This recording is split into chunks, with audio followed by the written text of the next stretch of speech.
चारों तरफ काफी घना अंधेरा था और उस घने अंधेरे में एक लड़का वीरेन जो कि गाना गाते हुए जंगल के रास्ते से गुजर रहा था।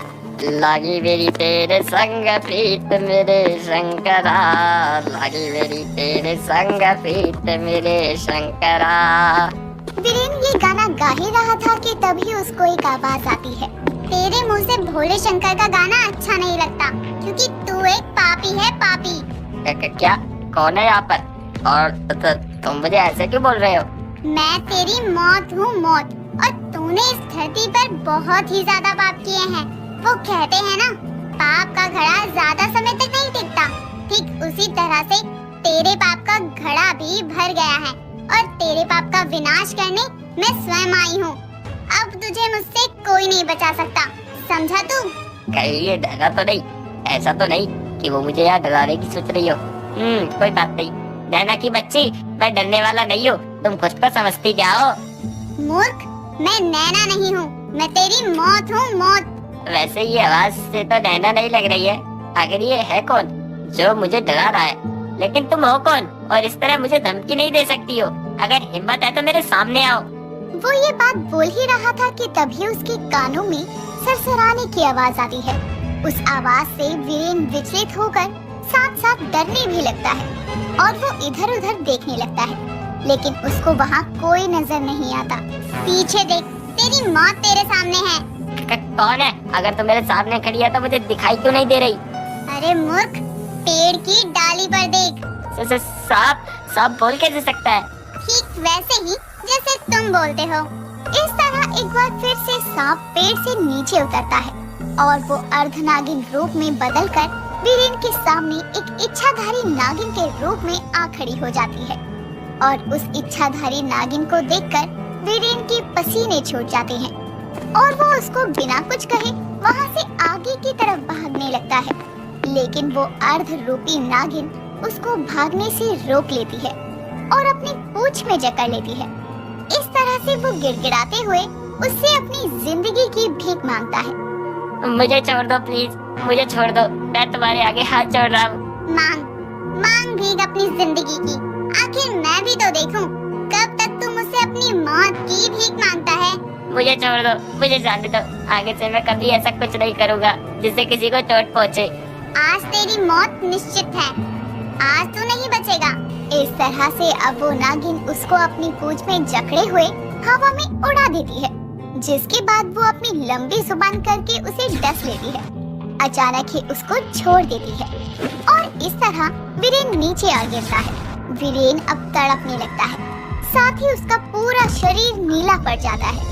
उसको ऐसे तड़पता देखकर नागिन हंसते हुए खुद से कहती है, आज तुझे तड़पता हुआ देखकर बहुत ही ज्यादा अच्छा लग रहा है। आज मैंने एक कातिल को मार दिया, तेरे ही जैसे अब मैं उस हर इंसान को मार दूंगी जिसने मुझसे मेरा सब कुछ छीन लिया था। नागिन खुद से बातें कर रही थी कि तभी वहाँ पर एक लाल नागिन जिसका नाम विष था रेंगती हुई आती है और वो नागिन भी अब अपने अर्धनागिन रूप में आकर कहती है, मोनी शेष नागिन को विष का प्रणाम। मोनी, तुम अपना बदला बखूबी ले रही हो, लेकिन क्या हम अपनी इस रफ्तार से अपने कातिलों तक पहुंच पाएंगे? मतलब हम अपने बदले की शुरुआत ऐसे जंगलों में रहकर करेंगे या अपने बदले के लिए कोई और रास्ता चुनेंगे? तुम चिंता मत करो दीदी, मुझे अपना इंतकाम कैसे लेना है मैं बहुत अच्छे से जानती हूँ। मोनी, मुझे कुछ समझ नहीं आ रहा, आखिर करना क्या है? करना कुछ नहीं है, अब हम अपना इंसानी रूप लेकर रजत के घर में जाएंगे, जिसके बाद हम अपने दूसरे कातिल को मारेंगे। इस वीरेन की मौत से आज से अभी से मेरा इंतकाम शुरू हो गया है। अब मैं उस भारद्वाज हाउस को नहीं छोड़ूंगी, मैं उस खानदान का नामो निशान मिटा दूंगी। इस बदले की आग में जलते हुए नागिन का इंतकाम अब पूरा होगा। मुझे मेरा इंतकाम लेने से कोई नहीं रोक सकता। नागिन गुस्से में थी और उसको बदले की आग में जलता हुआ देखकर विष भी जोर जोर से हंसने लगती है। दोनों नागिन अब हंस रही थी कि तभी बादल गरजते हैं और तेज बरसात आती है। बारिश में अब दोनों नागिन अपने नागिन रूप में आकर नाचने लगती है। ऐसे ही सुबह होती है और इस तरह अब मोनी अपने नागिन रूप में आकर पेड़ पर चढ़ी हुई सड़क की तरफ देख रही थी। कि तभी वहाँ से एक कार गुजरती है। उस कार को देखकर अब मोनी भी उस कार के पीछे रेंगते हुए जाने लगती है और कुछ ही समय बाद नागिन कार के सामने आ जाती है और अपने विशाल रूप में आकर वो कार को अपनी पूंछ में जकड़ लेती है, जिसके बाद वो अपने मुंह से हवा का एक बवंडर निकालती है और कार में बैठा हुआ रजत बहुत डर जाता है। रजत के साथ उस कार में उसकी 3 बहनें भी बैठी थी। वो तीनों खूब जोर जोर से चिल्लाने लगती हैं। तीनों को चिल्लाते हुए देखकर रजत उन्हें दिलासा देते हुए समझाता है। हालांकि रजत खुद भी बहुत डरा हुआ था, लेकिन फिर भी वो अपनी बहनों से कहता है, अंशिका, पारुल, अवनी, तुम तीनों डरो मत, मैं कुछ करता हूँ। लेकिन भैया ये है क्या? पता नहीं, लेकिन जो भी है काफी भयंकर है। रजत अपनी कार का शीशा जैसे ही खोलता है, वैसे ही वो नागिन उसकी कार को नीचे रख देती है और अचानक से वहाँ से गायब हो जाती है। इस तरह अब रजत बाहर आता है, लेकिन उसको कुछ समझ नहीं आ रहा था कि आखिर वो चीज क्या थी। और इस तरह अब एक बार फिर रजत अपनी कार आगे की तरफ बढ़ाने लगता है और थोड़ी देर बाद वो अपने घर पहुँचता है, जहाँ वो देखता है कि उसके घर में तैयारियां हो रही है। उन तैयारियों को देखकर रजत अपनी माँ सुमित्रा से कहता है, माँ, ये तैयारियाँ कैसी? बेटा रजत, ये तैयारी हम तेरे लिए करवा रहे हैं। पर माँ, ये तैयारियाँ मेरे लिए हो रही हैं। ठीक है, लेकिन ये तैयारियाँ हो क्यों रही हैं? तुझे देखने के लिए लड़की वाले आ रहे हैं, बस इसलिए ये तैयारियां हो रही है। अब तू जा, जल्दी से तैयार हो जा, लड़की वाले आते ही होंगे। अब मैं माँ को कैसे बताऊँ कि मैं उनकी पसंद से शादी नहीं करना चाहता? मेरी पसंद तो विश है, मैं उसी से शादी करना चाहता हूँ। आखिर मैं कैसे बताऊँ माँ को? इस तरह खड़े होकर कौन से सदमे में चला गया बेटा तू? जा भी। इस तरह अब रजत वहाँ से चला जाता है, तो वहीं पारुल, अंशिका, अवनी अपनी माँ के पास आती हैं और अपनी माँ को गले से लगाकर सब बात बताती हैं। उनकी बातें सुनकर सुमित्रा बहुत चिंतित हो जाती है। तभी उसके कानों में हॉर्न की आवाज आती है और जब वो बाहर जाकर देखती है तो वहाँ कोई और नहीं बल्कि लड़की वाले थे। उनको देखकर अब सुमित्रा उनको लेकर अंदर आती है और जब वो सभी अंदर आ जाते हैं तब तक रजत भी रेडी होकर हॉल में आता है। रजत को देख अब लड़की वाले उसको पसंद कर लेते हैं और 2 दिन बाद की शादी की डेट को फिक्स करते हैं। रजत अब बाहर की तरफ जाता है और अपने भाई पर्ल को कॉल करता है और उससे कहता है, हेलो पर्ल, यार एक प्रॉब्लम हो गई है। क्या प्रॉब्लम? वो भी मेरे भाई को? ऐसे कैसे हो सकती है? बस हो गई भाई। दरअसल मैं विश से प्यार करता हूँ और मेरी माँ किसी और लड़की से शादी करवाना चाहती है। 2 दिन बाद शादी है भाई, कुछ कर, मैं ये शादी नहीं करना चाहता। चल मैं कल ही आता हूँ। अगले दिन पर्ल आ जाता है और अपने भाई को इतनी परेशानी में देखकर वो उससे कहता है, क्या हुआ रजत, तू इतना परेशान क्यों है? भाई मैं शादी नहीं करना चाहता हूँ। मुझे अब कुछ समझ नहीं आ रहा है कि आखिर मैं क्या करूँ। मसला तो बड़ा है, अब करना क्या है बता। अरे मुझे पता होता तो क्या मैं तुझसे हेल्प लेता। दोनों आपस में बातें कर रहे थे कि तभी वहाँ पर सुमित्रा आती है और पर्ल को देखकर वो खुशी से कहती है, पर्ल बेटा तू कब आया? बस माँ अभी आया हूँ। वैसे माँ मुझे आपसे एक बात करनी है। हाँ हाँ बेटा, क्या बात है? माँ जब भाई किसी और से प्यार करते हैं तो आप उनकी शादी उनसे ना करवाकर अपनी पसंद से क्यों करवा रही हैं? पर्ल मैं तेरी सेफ्टी चाहती हूँ। तू नहीं जानता कि तेरे साथ कितनी बड़ी अनहोनी हो सकती है अगर तेरी शादी नहीं हुई तो। और तेरी शादी होने से पहले ही रजत की शादी करवाना चाहती हूँ मैं। माँ मैं शादी करने के लिए तैयार हूँ। कल रात इस घर में 2 शादियाँ होंगी, एक रजत भाई की, दूसरी मेरी।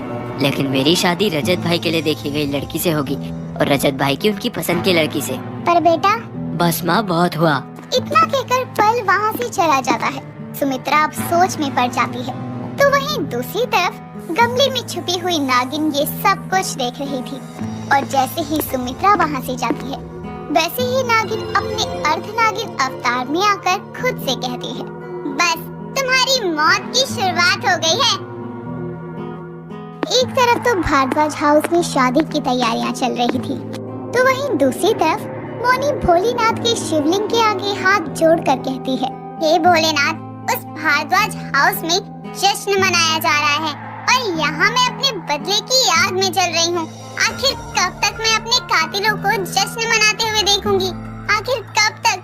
हे भोलेनाथ, मैं आज प्रण लेती हूँ कि जब तक मैं अपने कातिलों को उनके किए की नहीं दे देती तब तक मैं आपको दूध की एक बूंद भी नहीं चढ़ाऊंगी। मोनी नागिन भोलेनाथ से प्रार्थना कर रही थी कि तभी पीछे से विष नागिन रेंगते हुए आती है और अपने अर्ध नागिन रूप में आकर मोनी से कहती है, मोनी, उनके जश्न के साथ साथ उनकी मौत की शुरुआत भी हो गई है।